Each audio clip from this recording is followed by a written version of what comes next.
Welcome to Moments with Marianne. This is your host, Marianne-pestana, and we're here today with special guest, Dr. Catherine Shainberg, and she's here to share with us her new book, the-kabbalah-of-light, Ancient Practices to Ignite the Imagination and Illuminate the Soul. So, Dr. Shainberg is an internationally renowned transpersonal psychologist, lecturer, teacher, visionary, and award-winning author. Grounded in the Kabbalah of Light, her work integrates timeless wisdom with modern Western traditions to catalyze creative manifestation at all levels in all areas of life. She created the School of Images based on her profound realization about the power of images to create, manifest, and transform. As a master of this work, she has developed an approach and body of techniques using dreams, images, and inner gazing to communicate with our subconscious and change our lives. So let's welcome to the show, Dr. Catherine Shainberg. Thank you so much, Marianne. Looking forward to it. What an honor it is to have you here and to talk about your work.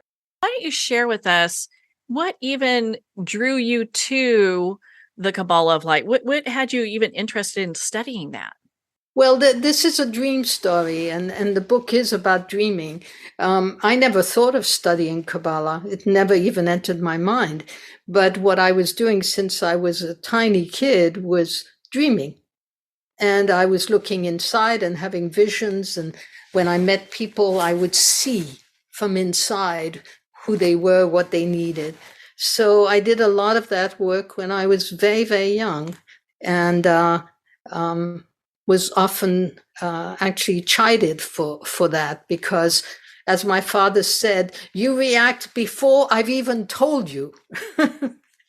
And I would indeed call him on something and say, you're going to say this to me. And then he'd get very upset because indeed he was going to say that to me. And how did I know? But I always was dreaming this. So all my childhood was about dreaming, and eventually, when I was going to college, my mother wanted to stir me into more productive areas, but I ended up going to art history because it was about images, and I was all about images, seeing people in images, seeing their needs in images, helping them with images that I would communicate to them. So I went to art history in the Sorbonne in Paris and in the School of the Louvre, and went as far as the PhD. And then what I wanted to teach, to write about, was how images move people. Let's say I would take a Matisse and I would take away the lemon in the painting. The painting then lost all of its organization and meaning. And so this interested me enormously, how we could affect people that way. But I wasn't able to do that in the Sorbonne. My thesis advisor was a very important man in the art world, and he didn't agree. So I left that, and I I got a scholarship actually to Harvard to continue studying images and how they affect people. But I kept on hearing, go to the Middle East. So I went to the Middle East. I went all over the Middle East. And after that, I kept on hearing, it's not enough. You've got to go to Israel. So that didn't make any sense because I'd never been very interested in that part of the world, but I ended up going to the Middle East, going to Israel, because the voice was so loud. And instead of going to Harvard, I was picking fruit in a kibbutz during the Yom Kippur War, actually. And that's when, it all felt like I'm falling apart. I've no idea what I'm doing here, what is happening to me. It all went very dark. And at that point, just after the war, I met a whole group of French people who had come to the kibbutz. And being French, I sat with them and we chatted. And they were talking about this social socialite woman in Jerusalem who is the center of the French community. And they mentioned her name, Colette. And as soon as I heard her name, my whole being, my head exploded into white light. I had no idea who she was. They never told me she was a teacher. But I ended up leaving the kibbutz, going to Jerusalem, and after many adventures, managing to get an introduction to her. So there I am. I've come down into her garden. She's sitting on her chair. She's a very, really a queen. So she was sitting very distinguished on her chair. And she looked me in the eye and said, "Why are you here? What do you want?" It was very intimidating. And without knowing or understanding, I said, "I want you to teach me how images move people." And she said to me, "I've waited for you a long time." And so that's where I started my apprenticeship with her, because it turned out she was a great teacher. People came from all over the world to see her. I didn't know that she was a Kabbalist. I didn't find out for maybe 2 years. I didn't know what we were doing. All I knew was that she was formally teaching me what I had done all my life, which was to gaze inward, to ask the question, I've met somebody, what do I feel about that somebody? And I plunge in and I see the images, and that guides me.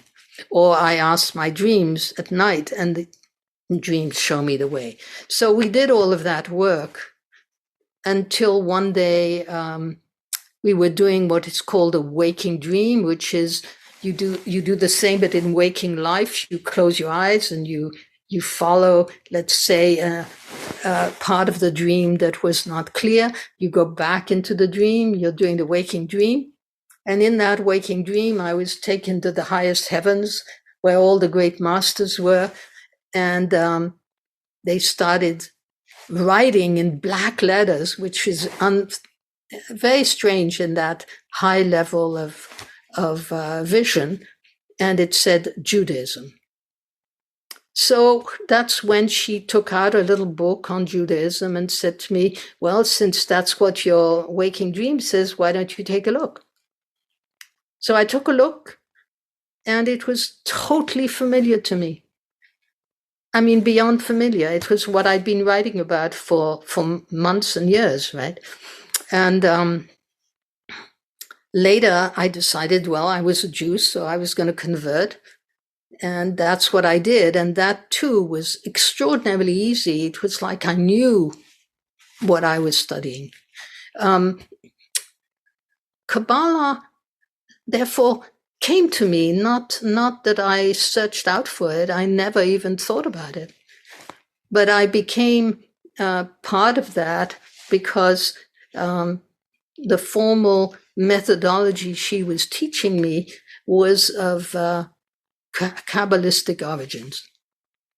But again, when we think of Kabbalah, Kabbalah means to receive.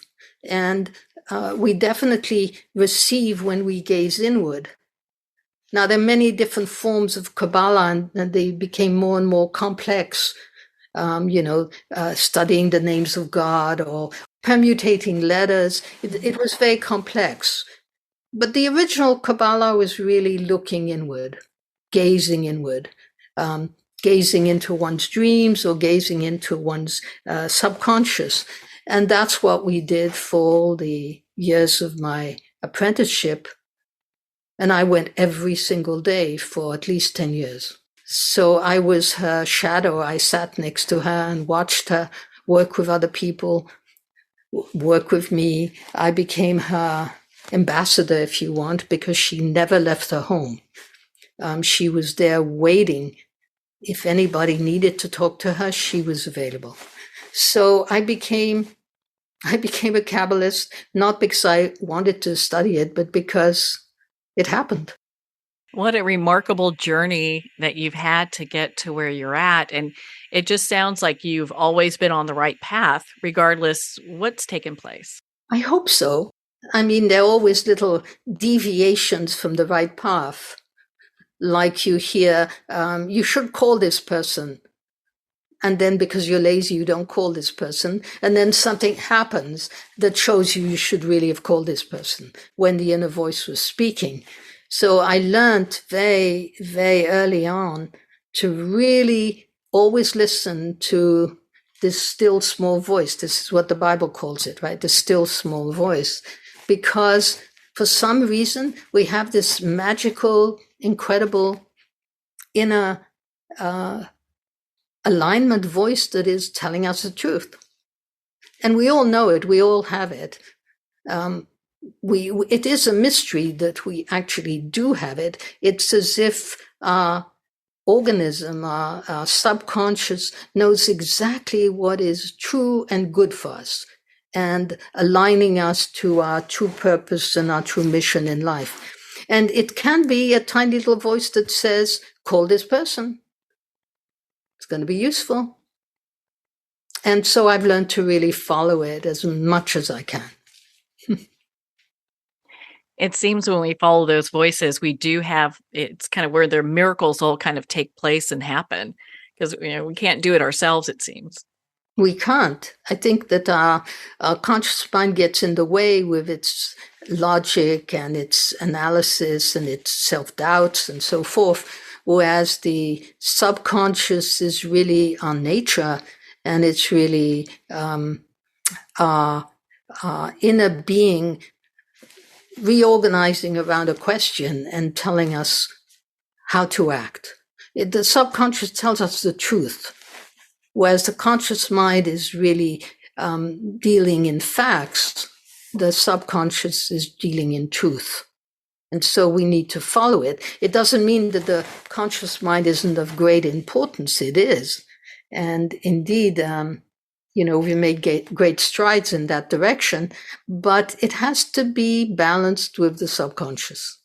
So I always tell my students that the conscious mind looks into the subconscious after it's done its due diligence. Let's say, should I be employing this person? So I get all the papers, I meet the person and so forth. But then I have to ask my subconscious. And it's the subconscious, by the way, that always makes the decisions for all of us, even though we may not know that. So then I can plunge in, look in, and ask, what about this person? And if I have an image that is clear and happy, then I go with it. If the image shows me a black line across that image, then I know this is not a good thing to do. Well, that sounds like a very straightforward way of telling. Right. Well, and so with this wisdom that you have, it seems like you were born with in many ways, and that you have been studying for so long, is this something that people have to be Jewish in order to benefit from? Not at all. Not at all. The original Kabbalah, as I say, is really gazing inward. And everybody does that.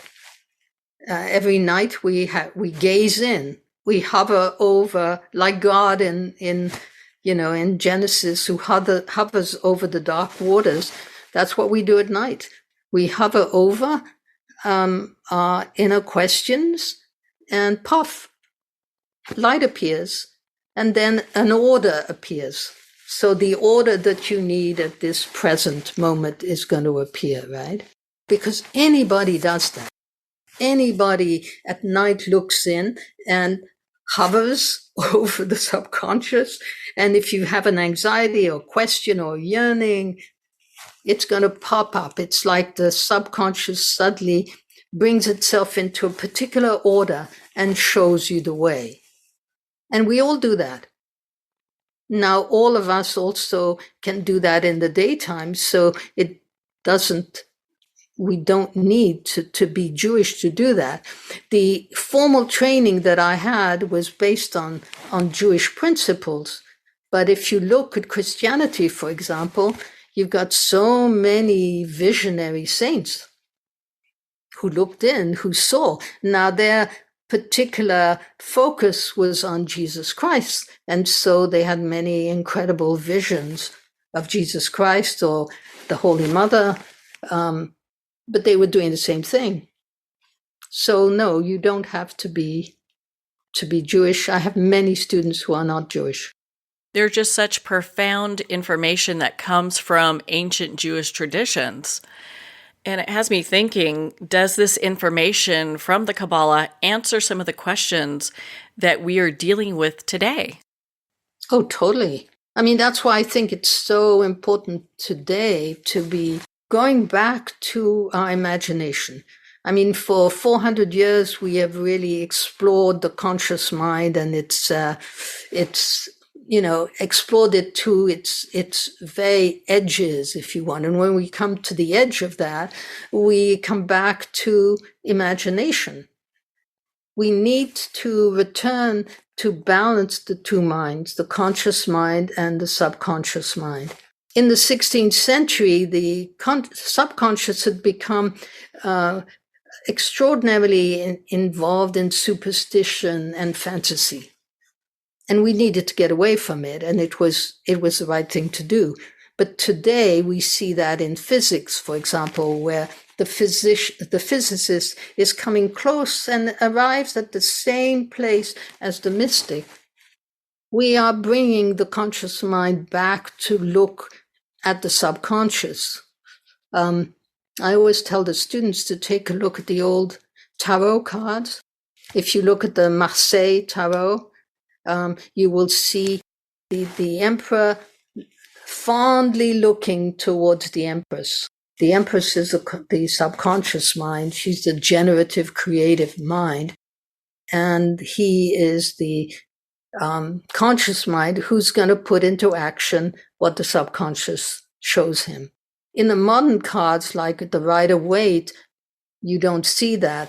The empress is looking into the distance, and the emperor is a patriarch completely removed from her generative magic. So somehow we've lost the way. And now that the world is changing so quickly and so drastically, we need to come back to balance the two. It seems that we're in this big shift where people are really wanting to tap into their subconscious to see about making changes within their lives. Right. So when we look at that, how is our subconscious and conscious in dialogue? Well, as I said, it's in dialogue. They're always in dialogue, but unfortunately, if you don't pay attention, if you don't practice, then you're not going to see it. And so many people are like dried fruit. They live in the outer world, and they try desperately and to make ends meet and to manage in the face of the terrible uncertainties we're facing. But if they don't have the succor and the comfort of the imagination, how are they going to manage? They need to return back inside and ask, well, what in this situation do I do? And maybe the dreaming is going to show you a seed that you need to plant in the ground, or a particular place that you need to look that is going to make your future different than what it could be if you just followed logic.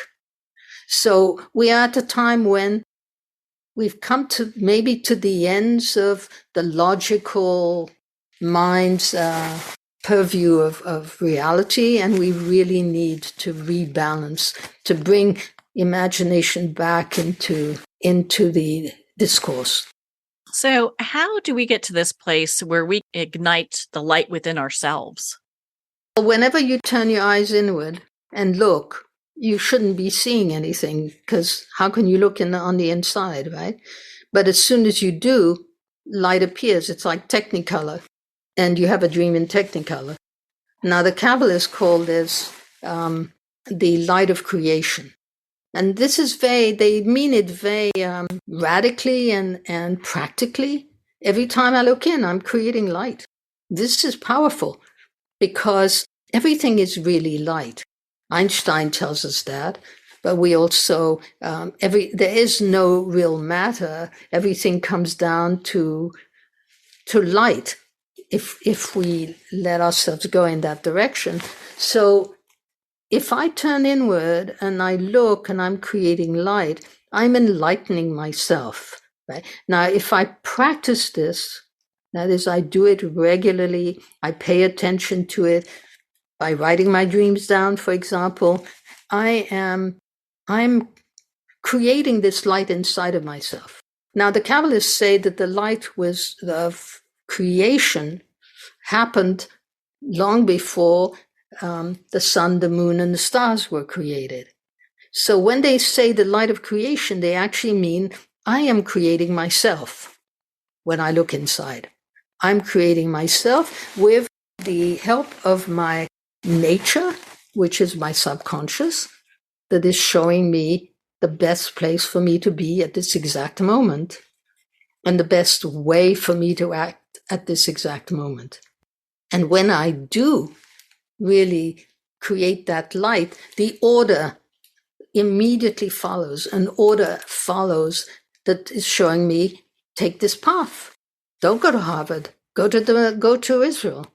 That's what happened to me, but it happens to everybody on the planet. If you're human, it's going to happen to you. So it's a matter of practicing being attentive, creating this light, and knowing that in the process you are co-creating your own life, manifesting, basically. I love that. I think that offers so much personal empowerment for people. Right now, it seems like a lot of people feel like they're stuck by their circumstances, not able to change. That's true. And they are, if they continue to stay on the path of the logical mind. And meanwhile, we know that with all the happenings in the climate these days, is that we are destroying the natural movement of the earth as well as our own. So it's really an urgent time to come back to the imagination. As Einstein said, the imagination encompasses all. And I believe it is the beginning of a new order. So if I look inside and I see myself creating a tent company, which I am building beautiful tents and selling them, I'd better go in that direction, because that's what my imagination is telling me to do. And if I follow my imagination, it's going to be easy. If I follow the outside world that tells me how to do it, it's not going to be easy. If I look on the inside, there's no toil and trouble, right? I'm back to my Garden of Eden, if you want, and I can build this company that sells perfect tents easily. Things will come to me easily. I have an exercise in the book that consists of taking a walk. You take a walk, it's done in a city. So you take a walk, every time the light turns green, you cross. If the light turns red, you go in the other direction. And you keep on following, but you do that for about half an hour. I had one student who was really contemplating a new business. She had no idea how to do it, but it had to do with leaves and jewelry, beautiful leaves from nature and jewelry.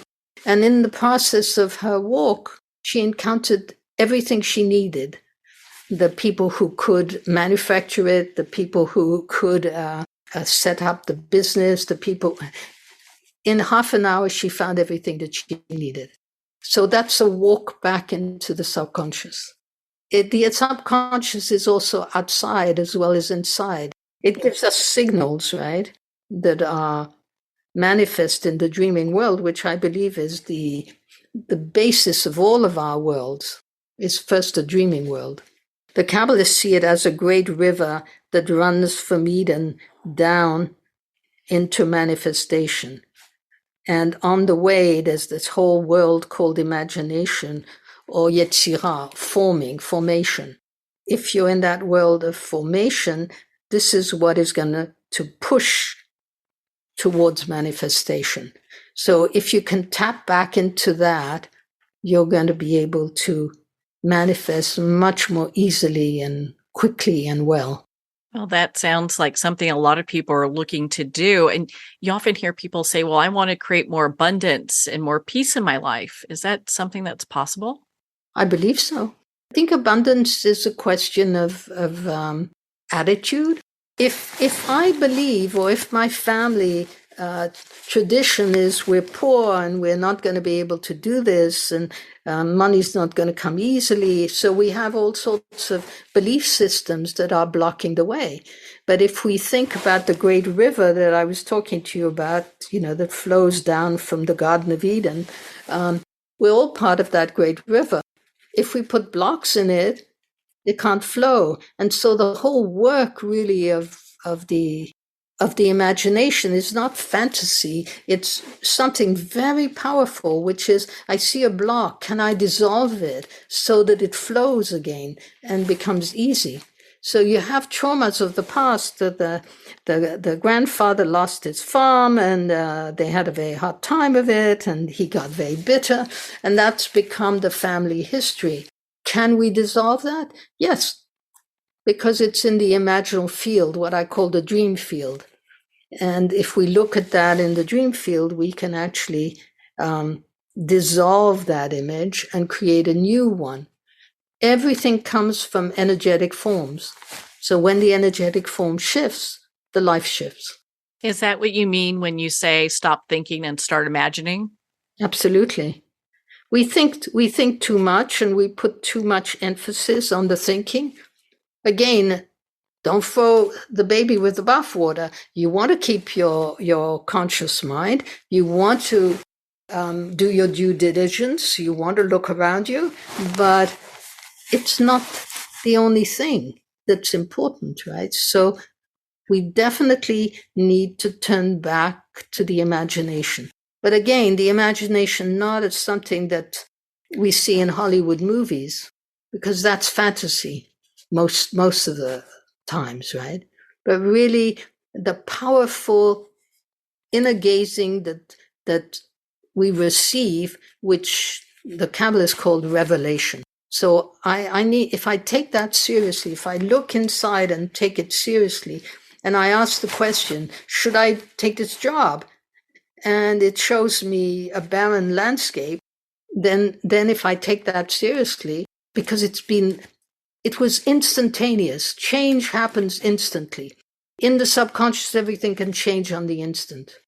So if I see the barren landscape, then it's clearly not the way to go. But if instead I see a seed and I start watering it and it becomes a great, magnificent tree, it's really showing me that's the way to go. And I can hold on to that image, which is really so important. I can hold on to that form. And that form, which is a blueprint, becomes manifest. If we hold on to the form, to the energetic pattern, it will become manifest.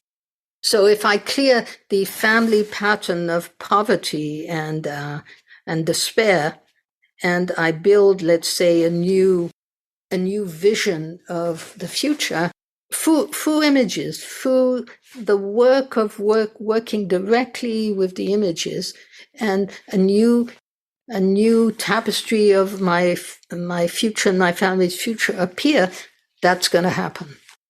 Well, I think that that's so remarkable because we can make these changes, giving the time and putting in the effort to do that. It's one thing when we can use our imagination. Do you ever have people who say, well, I don't dream and I really have a tough time imagining? Yeah. How do you move forward with that? Well, I mean, there are many, many reasons for that, but some people are more adept at the imagination. They have more water in the body. Some people are drier in their bodies, and I really mean that physically. And so they have a harder time. And indeed, if you look at the great religious trends, you will have Zen Buddhism, which is get rid of all images and all thoughts and all images. And that's a drier way of looking at things. Or Tibetan Buddhism, which goes through the forest of images. You've really got two ways of going. So the Kabbalists really teach the way of the dreamer, as does the Bible, where you have all these dreamers and prophets and visionaries. The whole Bible is about that, right? So our tradition is very much in the same vein, if you want, as Tibetan Buddhism, in that we go through the forest of the images. Now, a person who cannot see, 90% of the time, it can be activated. Many of the people who cannot see, or who see in black and white, for example, it's because they're afraid. They're afraid to see themselves. So that can be changed and activated very quickly. All of us have had dreams. So we know we can do it. Even the people who are a little dry in their bodies can do it. Now, it's a question of helping to, let's say, move them along. Little tricks, little simple tricks that help them to finally see. And they get great joy of seeing. Because again, it's not something that they're creating with their will. It's something that happened. Like I turn the corner and there's a sunset that just blows my mind. It happens that way in looking inside and in the revelation. It happens suddenly. Yes, there are little exercises actually in the book to help those who say they cannot see. Generally, somebody will come to me and say, well, I don't know how to work with you because I don't remember my dreams. So I'll say, well, come back next week with a dream. And they kind of go, well, what is she talking about? But then they come back next week and they have a dream. Why? Because the intent of remembering makes them remember.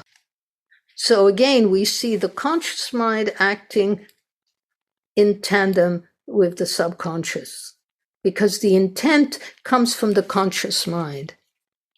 The intent is to listen to what the Empress, what the subconscious has to tell us.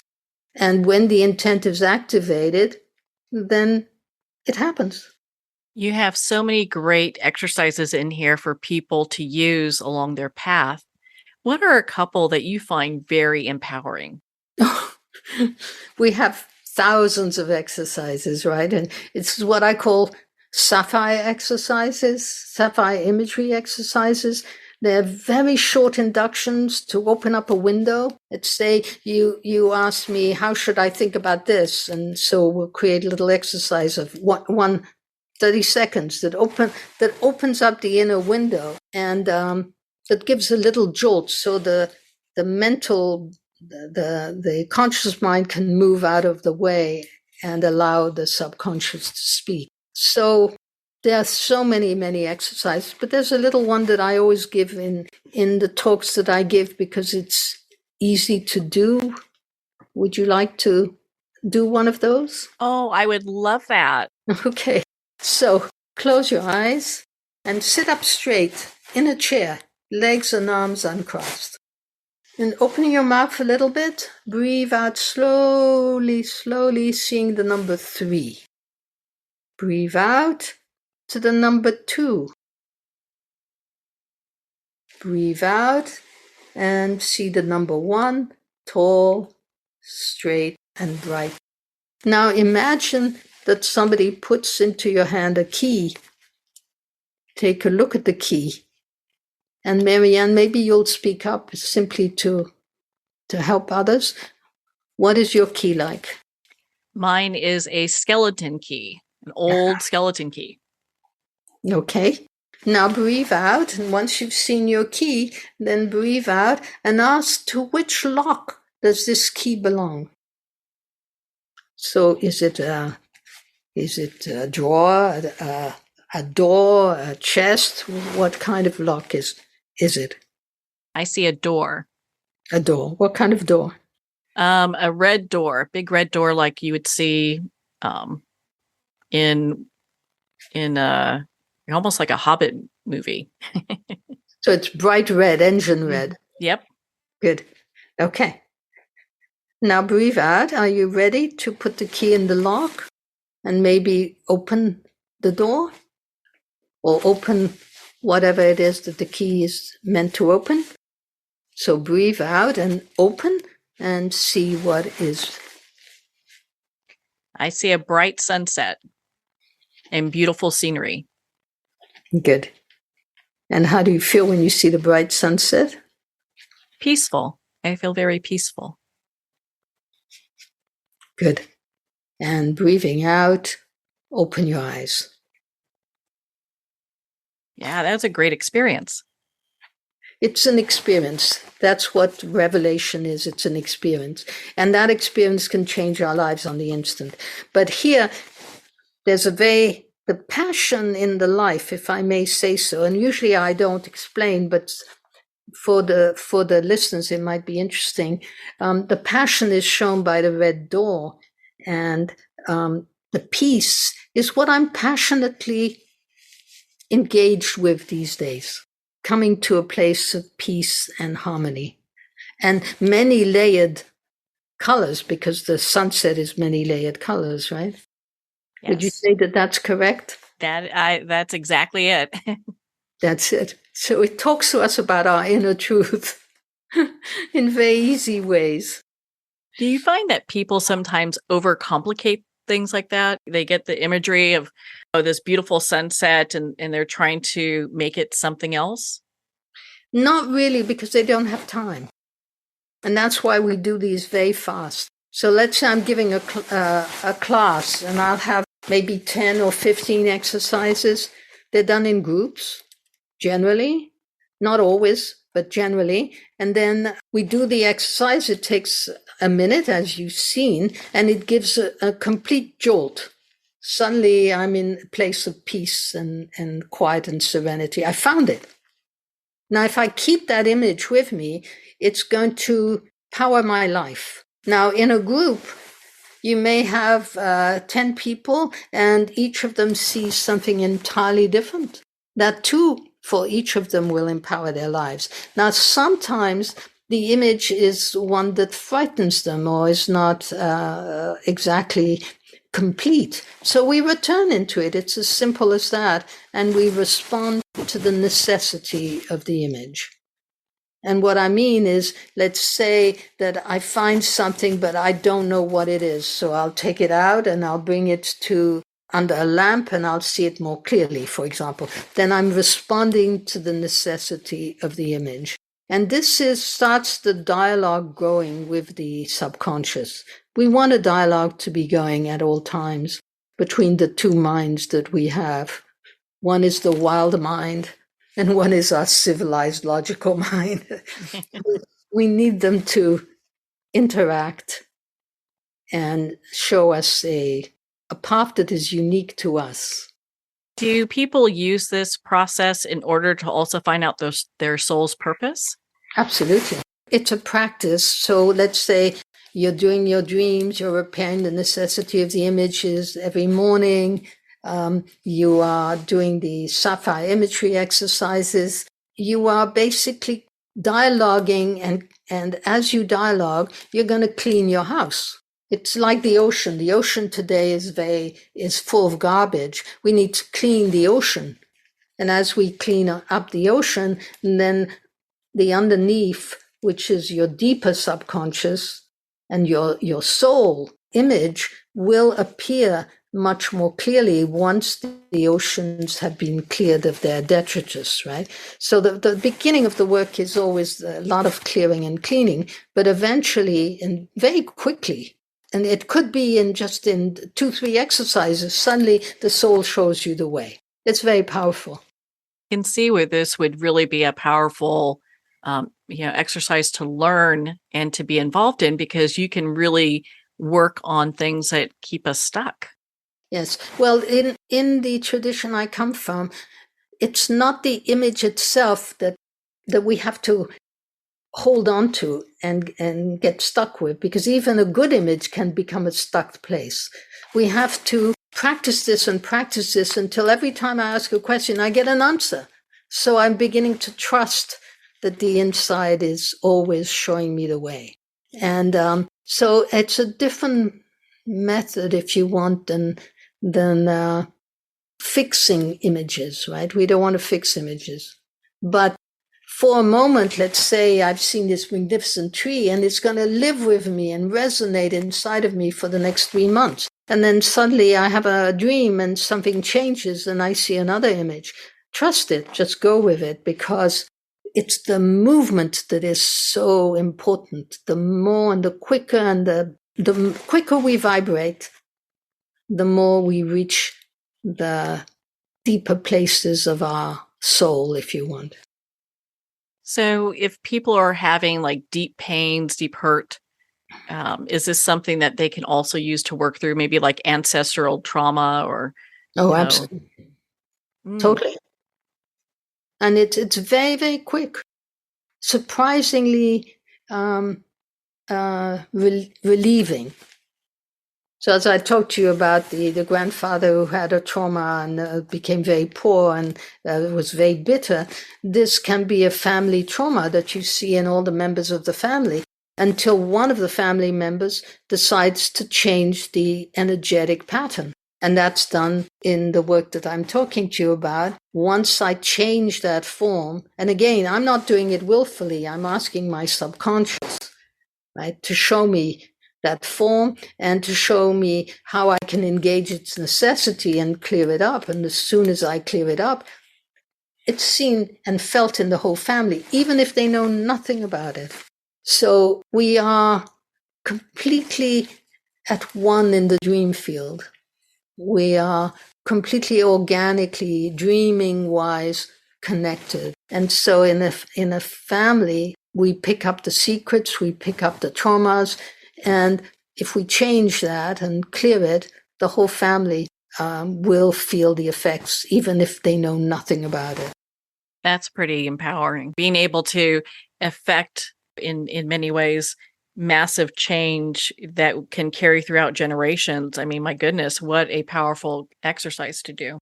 Well, I believe we can do it for all of the difficulties that we're encountering today, including climate change.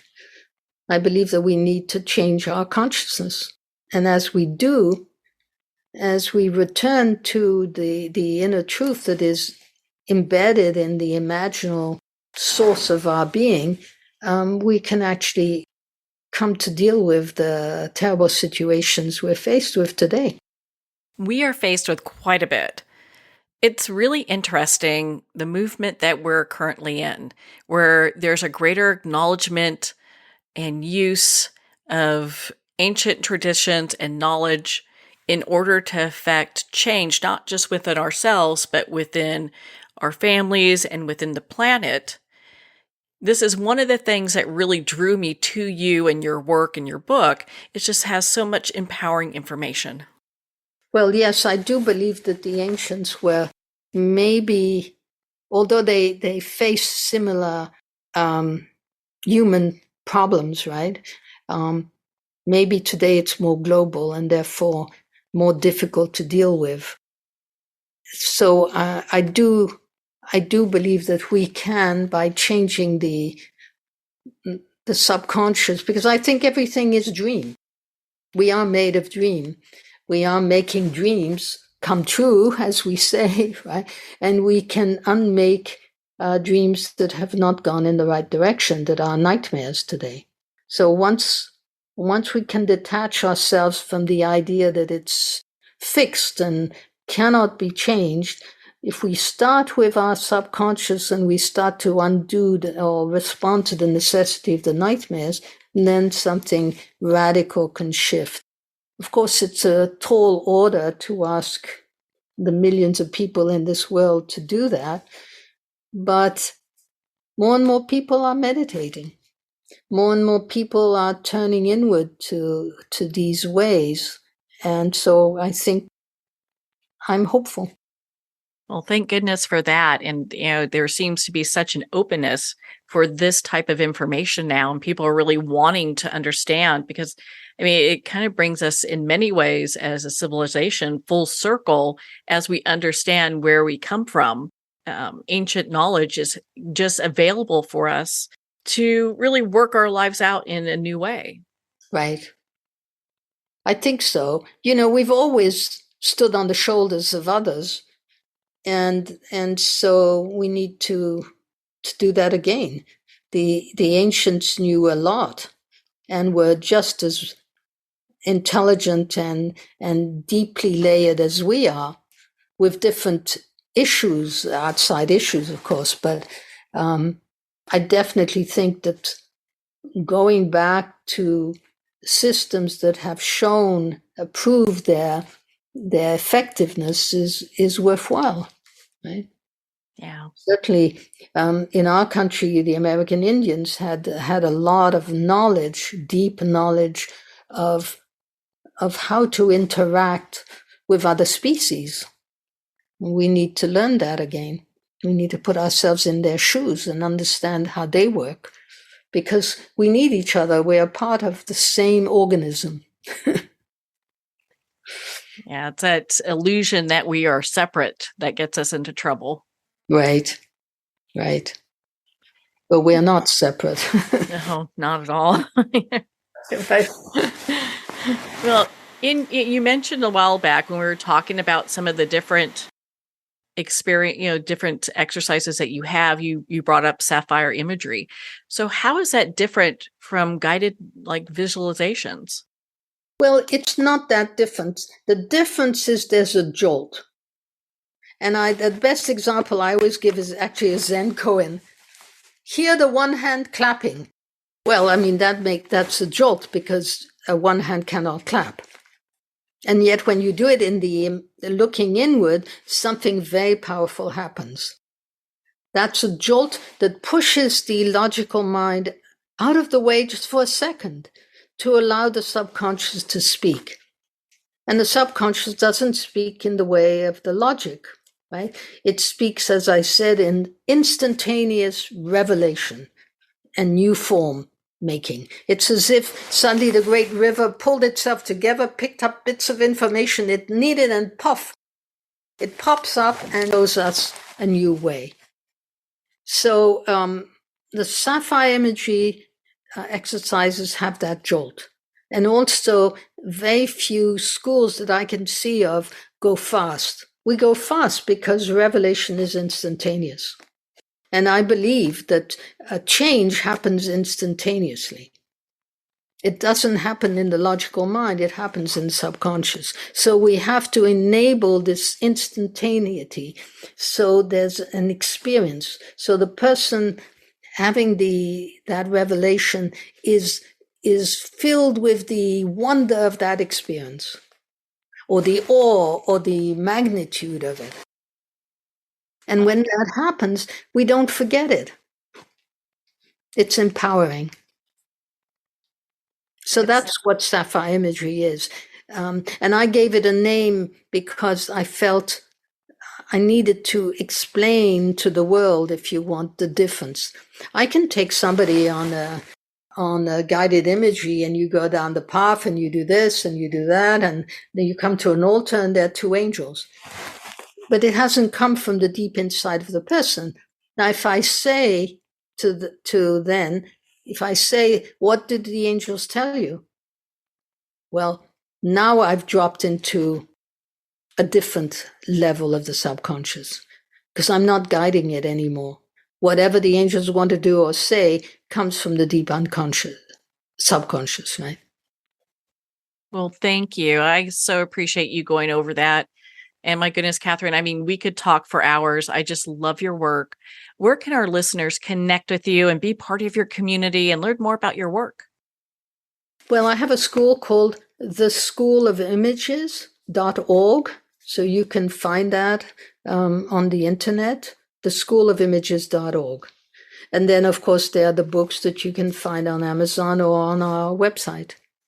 So there are many different classes at the school, offerings for beginners and more advanced students to study. And there are also training programs. And there are a number of very wonderful teachers who have been trained at the school, and in different languages. So we have teachers in China and in Hong Kong, or in Japan, or in Germany, all of them using different languages and teaching the work. Well, Catherine, thank you so much for taking the time to be on the show with us here today. Well, thank you so much for allowing me to talk away. Well, thank you, Dr. Shainberg. It has been such an honor to spend this time with you and to talk about your new book, The-Kabbalah-of-Light: Ancient Practices to Ignite the Imagination and Illuminate the Soul. Again, if you'd like to learn more about Dr. Shainberg, you can visit her website, theschoolofimages.org. There you'll find her book and all the great information on her work. The Kabbalah of Light's available at Amazon, Barnes & Noble, and all indie retailers. And of course, support our indie bookstores. And if you don't see it on the shelf, ask for them to order it.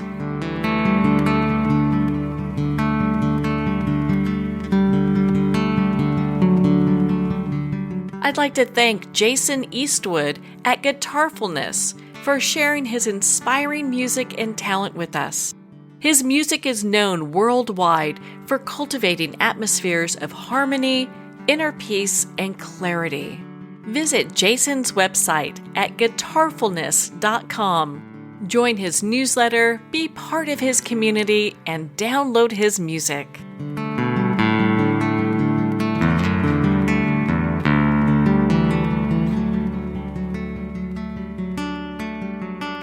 Well, we're at the end of our time today. I'd like to thank everyone for tuning in. You've been listening to Moments with Marianne, where we make every moment count.